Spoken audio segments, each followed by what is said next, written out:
said to have revolutionized home entertainment.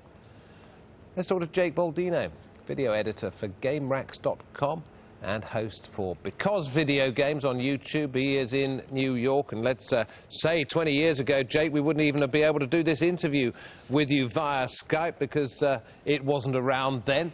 But then along came a great advance in technology. PlayStation, you didn't even like it, did you? No, that's true. Thanks for having me. When I first got it, I got it for Christmas, and I had been so used to old school 2D, two-dimensional video games that adjusting to three-dimensional gameplay was pretty rough for me, and I didn't like it, and my parents ended up playing it more than I did. What's changed in the last 20 years?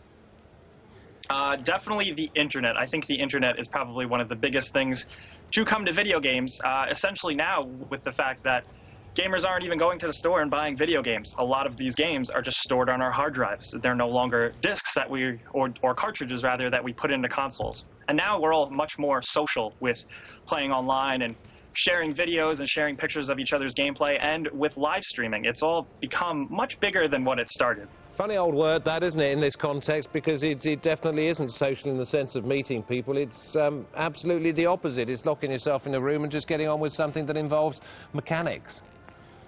That's true. I would say, though, that there have been large-scale communities that have developed, and myself personally, I've met many people online and in game worlds that I've never met in reality, but I'm very happy I did because they're great people, and now I communicate with them almost every day in video games. Is that how PlayStation's changed the world?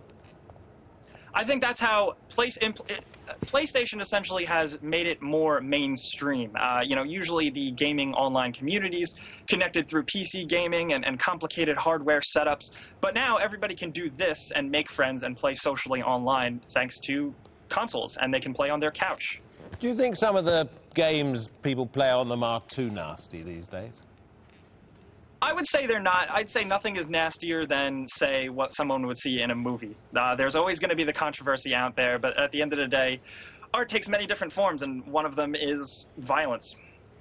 Jake, thank you very much indeed, and with our amazing technology, we could probably make you disappear into a box right down into that little one there called New York. Thank you very much. Thanks for having me.